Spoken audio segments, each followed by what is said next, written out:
ایک فقیر تھا، ملنگ درویش، اللہ کا بندہ. اس کی عادت یہ تھی کہ اپنے ڈیرے پہ آنے والوں کو کھلاتا، ان کو پلاتا، ان کی ضروریات کا خیال رکھتا، لیکن ان کو مالی آسودگیاں نہیں تھیں. ہوتا یہ تھا کہ بعض اوقات لوگ آتے تو ادھار لے کر کے وہ لوگوں کو کھلا دیتا. خیر، چونکہ فقیر کا مزاج یہ ہوتا ہے کہ لوگ آئیں اس کے ڈیرے سے کھائیں. بابا بلے شاہ نے بھی کہا تھا نا، اٹ کھڑک کے دکڑ وجے تتا ہووے چلہ، آن فقیر کھا کھا جاون راضی ہووے بلا. یہ فقیروں کا مزاج ہے. تو جو بھی آتا اس کے ڈیرے سے کھاتا، اور وہ ادھار اٹھا اٹھا کے لوگوں کی ضروریات کو پورا کرتے رہتے. وقت آخر آ گیا، جن لوگوں نے ادھار دیا تھا وہ سارے تقاضا کرنے آ گئے. اب بابا جی کو کیا فکر لاحق ہے کہ یہ میرے مہمان اور میں ان کو کچھ پیش کرنے کی صلاحیت نہیں رکھتا. ایک بچہ تھا، وہ کچھ سامان بیچ رہا تھا، پتیسا بیچ رہا تھا یا کوئی اور چیز بیچ رہا تھا. اس نے گلی سے گزرتے ہوئے آواز لگائی، خادم کو کہا سے بلا کے لاؤ. کہا تم بیچ رہے ہو تو میرے مہمانوں کو کھلا دو. بچہ بڑا خوش ہوا کہ میں سارا دن گلیوں میں گھوم کے یہ پتیسا بیچنا تھا، اب یہ ایک جگہ ہی سارا فروخت ہو گیا تو یہ تو موج لگ گئی، میں جلدی گھر چلا جاؤں گا، میری ماں خوش ہوگی. تو سارا ان مہمانوں کو کھلا دیا گیا. اور اس کے بعد کہا بابا جی پیسے؟ کہا تم بیٹھ جاؤ، جب ان کو ملیں گے تو تجھے بھی مل جائیں گے. وہ بیٹھ گیا، 2 4 10 منٹ بیٹھا تو بچہ تھا پھر کھڑا ہو گیا، بابا جی پیسے؟ کہا جب ان کو ملیں گے تو تجھے بھی مل جائیں گے. پھر آدھا گھنٹہ گزرا تو پھر اس نے کہا بابا جی پیسے؟ میری ماں میرا انتظار کر رہی ہے، ہمارے گھر کا چولہا اسی سے جلتا ہے، میں یہ پیسے لے کر جاؤں گا اور میری ماں کوئی ہنڈیا خریدے گی اور ہم شام کا گھر کا کوئی سلسلہ کریں گے. کہا بیٹا جب ان کو ملے گا تو تجھے بھی مل جائے گا. بچے نے رونا شروع کر دیا. یتیم بچہ تھا، اس کا سارا آسرا یہی تھا. اس نے رونا شروع کر دیا. جب بچہ رویا اللہ کی رحمت کو جوش آیا. کوئی مرید نذرانہ لے کے ان بزرگوں کے پاس آ گیا اور اشرفیوں کی بھری ہوئی تھیلی پیش کی. وہ اتنے پیسے تھے کہ اس بچے کو بھی دیے، جتنے لوگ آئے تھے سب کا قرض چکایا. کہا جاؤ گھروں کو. تو سب نے کہا بابا جی ہم صبح سے بیٹھے ہوئے تھے تو یہ نذرانہ دینے والا صبح سے نہیں آیا تو اب کیسے آ گیا؟ کہا صبح سے تمہارے اندر کوئی رونے والا نہیں تھا، ایک رونے والا آیا تو باقیوں کا بھی کام بن گیا. بعض اوقات کسی ایک شخص کی وجہ سے باقیوں کی خطائیں بھی معاف ہوتی ہیں. آج ہم اجتماعی طور پہ تا حد نظر اندر باہر اوپر نیچے اتنے لوگوں کے ہجوم میں اللہ کی بارگاہ سے یہ توقع رکھتے ہیں کہ مالک کتنے ہجوم میں کوئی ایک تو ہوگا جو تیرا لاڈلا ہوگا، کوئی ایک تو ہوگا جو تیرا بہت قریبی ہوگا، کوئی ایک تو ہوگا جس پہ تیری رحمتیں برسیں گی. تو مالک اس کے صدقے سے ہماری خطائیں بھی معاف کر دے، ہمارے گناہ بھی معاف کر دے. کوئی ایک رونے والی آنکھ مل گئی تو باقیوں کا بھی کام بن جائے گا. اٹھ فریدا ستیا تے میلہ ویکھن جا، وت کوئی بخشیا مل جاوے تے توں ہی بخشیا جا. میرے مالک ہم سب کی خطائیں معاف کر دے، ہم سب سے درگزر فرما اور ہم سب کے باطن کو ستھرائیاں دے دے، ہمارے اندر کو پاکیزگیاں دے دے. بہت وقت میں نے اور آپ نے صاحب گزار لیا، تیزی کے ساتھ زندگی بیت رہی ہے. میں اگر اپنے آپ کو دیکھوں تو میری زندگی کتنی بہاریں کاٹ چکی ہے.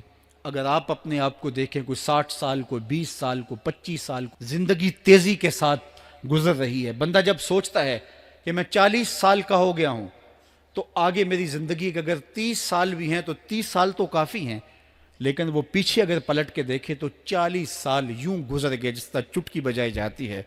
جب چٹکی بجانے کے وقت میں 40 سال گزر گئے محسوس ہوتے ہیں تو جو باقی 30 سال اگر ہوئے بھی وہ تو گمان ہے میرا، وہ تو گمان ہے آپ کا. ہمیں تو ایک سانس کا بھی نہیں پتا.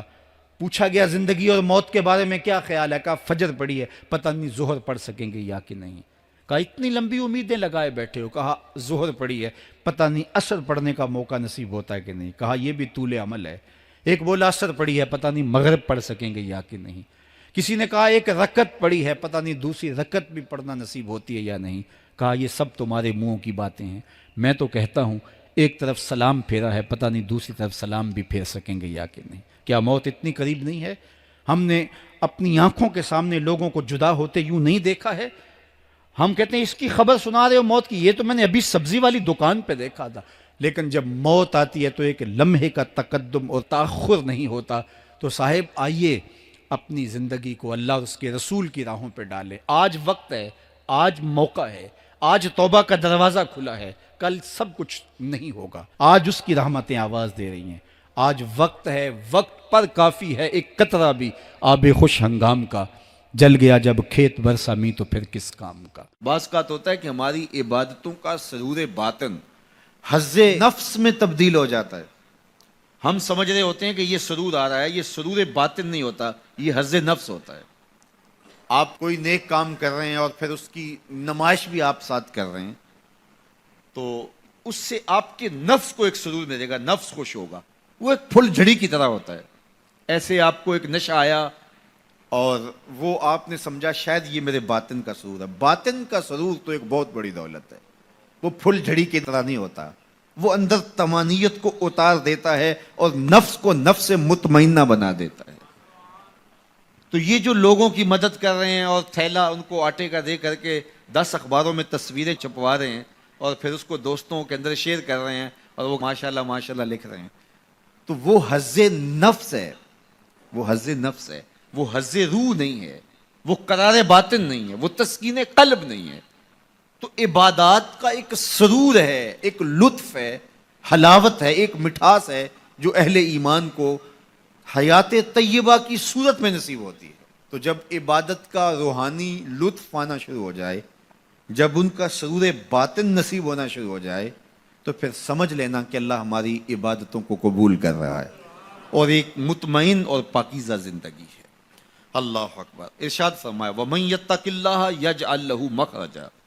جو اللہ تعالیٰ سے ڈرنا سیکھ جاتا ہے، اللہ تعالیٰ کے احکام کو بجا لانے کی کوشش میں لگ جاتا ہے، یجعل لہ مخرجا، اللہ اس کو مشکلوں سے، مصائب سے، آلام سے، تکلیفوں سے نکلنے کے راستے نصیب کر دیتا ہے. زندگی مشکلات کا نام ہے. زندگی کوئی آسان نہیں. وہ کسی نے کہا تھا زندگی ہے یا کوئی طوفان ہے، ہم تو اس جینے کے ہاتھوں مر چلے. تو زندگی ایک مشکل مرحلہ ہے، لیکن جب بھی مشکل آتی ہے اللہ کوئی راستہ عطا کر دیتا ہے اور آپ کو آسانی سے اس مشکل سے نکال دیتا ہے. وہ مشکل آپ کے لیے ذلت کا ذریعہ نہیں بنتی، بلکہ اس مشکل کی کوکھ سے ایک راستہ نکلتا ہے اور جو ہے وہ روشنی پھوٹتی ہے. تو یہ ہے اللہ کی طرف سے تمہارے لیے ایک مخرج. اللہ تمہارے لیے ایک راستہ نکالتا ہے. تو یہ اس کا مقصوم ہے جو اللہ سے ڈرنے والا ہوتا ہے. وَيَرْزُقْهُ مِنْ حَيْثُ لَا يَحْتَسِبُ. اور اللہ اسے وہاں سے رزق دیتا ہے جہاں سے اسے گمان بھی نہیں ہوتا. اس کے لیے غیبی دروازے رزق کے کھول دیتا ہے. اس کی ضروریات اللہ اپنے کرم سے پوری کرتا ہے. اللہ سے ڈرنا سیکھ جاؤ، مشکلات آسان ہو جائیں گی، تکلیفیں آسان ہو جائیں گی، مشکلات سے نکلنے کے راستے کھلنا شروع ہو جائیں گے، آلام و مصائب کے پہاڑ راستے سے ہٹنا شروع ہو جائیں گے. یہ اللہ تعالیٰ جل شانہ کا یہ ایک نظم ہے. وہ 3 اشخاص کی کہانی تو آپ جانتے ہیں جو غار میں پھنس گئے تھے، پھر انہوں نے اپنے صالح اعمال کا وسیلہ اللہ کی بارگاہ میں پیش کیا اور پتھر سے رکھنا شروع ہو گیا. تو اللہ فرماتا ہے کہ میں راستے نکال دیتا ہوں اور وہاں سے رزق دیتا ہوں جہاں سے اسے گمان بھی نہیں ہوتا. وَمَن يَتَوَکَّلْ عَلَى اللَّهِ فَهُوَ حَسْبُهُ. اور جو اللہ پر بھروسہ کر لیتا ہے اللہ اس کے لیے کافی ہو جاتا ہے. یہ ان لوگوں کا مقصوم ہے، ان لوگوں کی کہانیاں ہیں جو اپنی زندگی کو اللہ کے راستے پہ ڈال دیتے ہیں. اور وہ لوگ جو اپنی خواہشات کے بندے ہوتے ہیں اللہ ان کی زندگیوں کو تلخیوں میں مبتلا کر دیتا ہے. دولت کے باوصف وہ اذیتوں میں زندگی بسر کرتے ہیں. ارشاد فرمایا وَمَنْ عَارَضَ عَنْ ذِکْرِی. جو میرے ذکر سے اعراض کرے، میری یاد سے منہ پھیر لے، میرے بتائے ہوئے احکام پر عمل کرنے کی بجائے ان سے روگردانی کرنے کا مزاج پیدا کر لے، فَإِنَّ لَهُ مَعِیشَةً ضَنْکَ. ہم اس کی معیشت تنگ کر دیتے ہیں. جب آپ کے لیے مشکلیں پیدا ہوں، مصائب پیدا ہوں، تو اس وقت ہم دیکھیں کہ ہم سے اللہ کی کوئی نافرمانی تو نہیں ہو گئی. جب اس کی نافرمانی ہوتی ہے تو پھر آپ پر مشکلات آتی ہیں. آپ کی معیشت تنگ ہوگی، آپ کی اولاد نافرمان ہونا شروع ہو جائے گی، آپ کے معاملے پیچیدہ ہونے شروع ہو جائیں گے، لوگوں سے الجھاؤ پیدا ہونے شروع ہو جائیں گے، اور مخلوق خدا سے آپ کی دوریاں اور جو ہے وہ لوگوں کے دلوں میں آپ کے لیے نفرت کے جذبات پیدا ہونا شروع ہو جائیں گے۔ یہ دلیل ہے کہ آپ سے کوئی ایسی بات ہوگی جس سے آپ کا رب آپ سے ناراض ہے، اور جب آپ کا رب آپ سے راضی ہوتا ہے تو آپ کے لیے راہیں کشادہ ہونا شروع ہو جاتی ہیں، راستے کھلنا شروع ہو جاتے ہیں۔ اس لیے مشکلات میں اللہ تعالیٰ کی طرف رجوع کریں۔